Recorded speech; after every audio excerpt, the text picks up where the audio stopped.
So I think we all know the numbers. Inflation's at 8.5%. It's gone up every month. Joe Biden has been in office.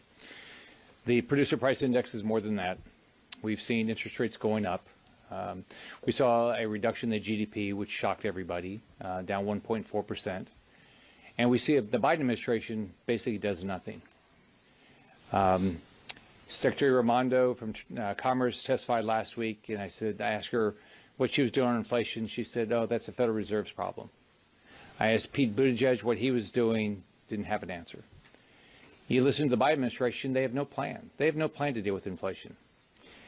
If you want to fix inflation, here's the things you do. Number one, you'd become energy independent. It's one of the biggest costs we have, not just for consumers, but for businesses all across the country. You've got to do that. You've got to fix the supply chain. You've got to make it easier for businesses to get started. You can't be constantly making it more difficult to get a permit, constantly more difficult to be in business, constantly the cost of business to go up every day and think that prices are going to come down. They're just not. So I watched my mom struggle. I grew up in a poor family. She struggled to put food on the table with 5 kids. Now here's the stories you're getting out of Florida.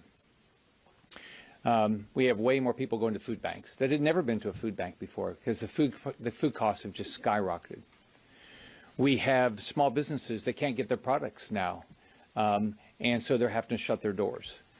We have restaurants that have seen their cost structure go up so much. We have, as a result of federal policies that have given people incentive not to work, we have many businesses that can't hire enough people to make a profit. So this is all under Joe Biden. This all happened in the last year and a half. He could fix it, but he has no interest in fixing. And as far as I can tell, whether it's Secretary of Commerce not doing anything, Secretary of Transportation not doing anything, and I've got Mayorkas speaking this afternoon about the border. That's not getting fixed. So we have a crisis, and we have got to fix this because as my colleague said, it's the poorest families, it's people on fixed income. They get hurt the most. If you're wealthy, your assets go up in value. That doesn't hurt you.